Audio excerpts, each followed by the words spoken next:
एक समय की बात है, महात्मा गौतम बुद्ध ध्यान में बैठे हुए थे कि वहाँ पर एक आदमी आया। ये आदमी अपने आलसीपन से बहुत ज़्यादा परेशान था। आलसी आदमी गौतम बुद्ध से बोला, महात्मा जी मेरी मदद कीजिए, मैं अपने आलस्य से बहुत ज़्यादा परेशान हूँ। आप ही कोई उपाय बताइए जिससे मैं आलसीपन से छुटकारा पा सकूँ। महात्मा बुद्ध ने उस व्यक्ति से कहा, पहले मुझे यह बताओ कि तुम्हें क्यों लगता है कि तुम आलसी हो। आलसी आदमी बोला, सिर्फ मुझे नहीं, मेरे परिवार वालों को और मेरे आसपास के सभी लोगों को ऐसा लगता है कि मैं आलसी हूँ। गौतम बुद्ध ने फिर उससे पूछा, क्या तुम जानते हो आलस्य क्या होता है?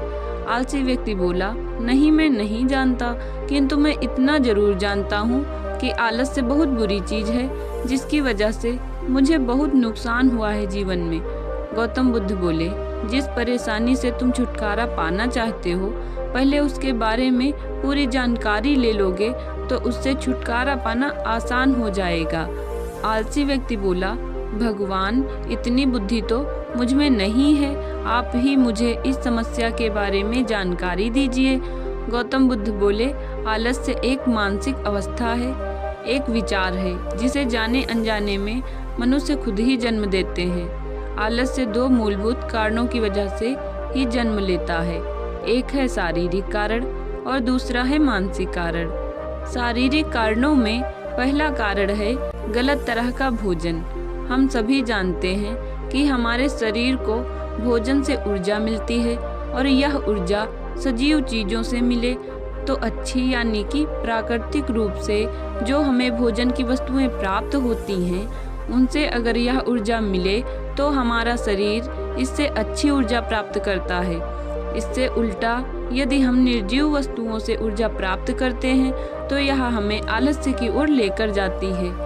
दूसरा कारण हमारी शारीरिक गतिविधियां भी हैं जो हमें आलस्य के चंगुल में फंसा सकती हैं। गौतम बुद्ध ने आलसी व्यक्ति को अपने शिष्यों की तरफ इशारा करते हुए कहा कि देखो, इनके चलने बैठने के तरीके में तुम्हें कुछ नजर आ रहा है। जब आलसी व्यक्ति कुछ समझ नहीं पाया तब गौतम बुद्ध ने उससे कहा, मेरे शिष्य जब भी बैठते हैं तो वे रीढ़ की हड्डी को एकदम सीधा रखते हुए बैठते हैं। चलते हैं तो उनके दोनों पैरों के बीच अच्छे से संतुलन बना रहता है और जब वह सोते हैं तो उनका शरीर एकदम स्थिर रहता है। ऐसा करने से उन्हें रात्रि में एकदम सही तरीके से नींद आती है। आलसी व्यक्ति बोला, लेकिन नींद तो आलस्य का एक स्वरूप है। बुद्ध बोले, हाँ, अगर उसे ज्यादा मात्रा में लिया जाए तो। बुद्ध ने इस बात को आगे बढ़ाते हुए कहा, नींद कम मात्रा में लोगे तो तुम्हें अगले दिन थकान महसूस होगी और ऐसा करने से ज्यादा आलस्य आएगा शरीर में। नींद ज्यादा लोगे तब भी यही परिणाम होगा, इसलिए नींद को न ज्यादा कम, एकदम सही मात्रा में लेना अति आवश्यक है। आलसी व्यक्ति बोला, हाँ, यह तो मैंने भी अनुभव किया है। बुद्ध बोले, अब मानसिक कारणों के बारे में जान लो। मानसिक कारणों में सबसे पहले है हमारी पुरानी गलत धारणाएं। अक्सर ऐसा होता है कि हम पहले जिन कामों में असफल हो चुके हैं,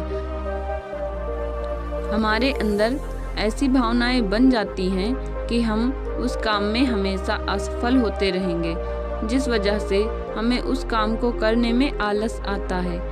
ऐसी धारणाओं से छुटकारा पाने का एकमात्र उपाय यह है कि हमें अपने मन को यह समझाना चाहिए कि पिछली बार हम जब उस काम में असफल हुए थे तो हम उसके बारे में जितना जानते थे, अब हम उस काम के बारे में उससे ज़्यादा जानते हैं, क्योंकि असफल होने के बाद हम उससे काफ़ी कुछ सीखे भी हैं।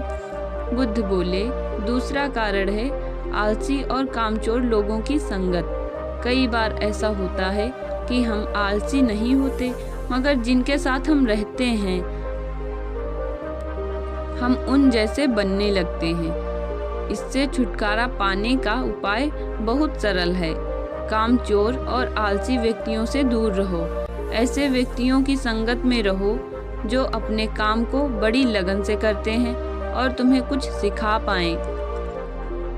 गौतम बुद्ध ने तीसरा कारण बताते हुए कहा, यह कारण आलस्य के लिए सबसे बड़ा कारण है, काम को कल पर टालते रहना। यह कारण इतना शक्तिशाली है कि किसी भी व्यक्ति को बर्बाद कर सकता है। इससे बचने का सबसे आसान उपाय यह है कि जो काम जितनी जल्दी संभव हो उतनी जल्दी कर दिया जाए। गौतम बुद्ध ने आलसी व्यक्ति से एक सवाल पूछा, मान लो तुम किसी रेगिस्तान में फंस गए हो और तुम्हें प्यास लगी है, तो तुम क्या करोगे? आलसी व्यक्ति बोला, मैं जल्दी ही रेगिस्तान के आसपास कोई गांव की तलाश करूंगा या ऐसी जगह की तलाश करूंगा जहां पर मुझे पानी मिल सके। गौतम बुद्ध बोले, अगर तुम्हें काफी देर ढूंढने पर पानी ना मिले तब तुम क्या करोगे?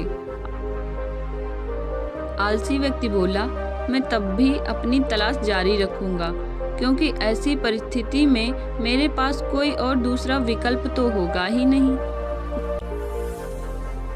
गौतम बुद्ध बोले, बिल्कुल सही, और यही है मानसिक स्तर पर आलस्य का चौथा कारण, किसी भी निश्चित लक्ष्य का ना होना।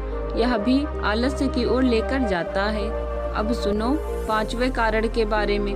गौतम बुद्ध बोले, सोचो कि तुम्हारे पास काफी सारे सोने के दागिने हैं जो तुम्हें एक जगह से दूसरी जगह लेकर जाना है। तुम चलते चलते थक जाते हो और किसी पेड़ के नीचे बैठ जाते हो और तभी तुम्हें दूर से तुम्हारी तरफ दौड़कर आ रहे डाकू दिखाई देते हैं। तो क्या तब भी तुम आलस्य करके वहीं बैठे रहोगे या ऐसी स्थिति में तुम वहां से उठकर दौड़ने लगोगे? आलसी व्यक्ति बोला, जी मुझे वहां से दौड़ना ही पड़ेगा, नहीं तो मेरी जान और सोने के दागिने दोनों खतरे में पड़ जाएंगे। बुद्ध बोले, यानी कि तुम्हारे पास एक ठोस वजह होगी दौड़ने के लिए। यही है आलस्य का पांचवा कारण, किसी भी काम के लिए ठोस वजह का ना होना। आलसी व्यक्ति महात्मा बुद्ध की बातों से संतुष्ट हुआ। वह बोला, महात्मा जी, मैं अब आलस्य के बारे में सब कुछ जान चुका हूँ और अब मैं इन सभी कारणों पर काम करूँगा और अपने आलस्य को दूर भगा दूंगा। दोस्तों, आशा करती हूँ यह कहानी, जिसका नाम है आलसी व्यक्ति की कहानी, आपको अच्छी लगी हो तो वीडियो को लाइक करें, चैनल को सब्सक्राइब करें और मिलते हैं नेक्स्ट वीडियो में। जय हिंद, जय भारत।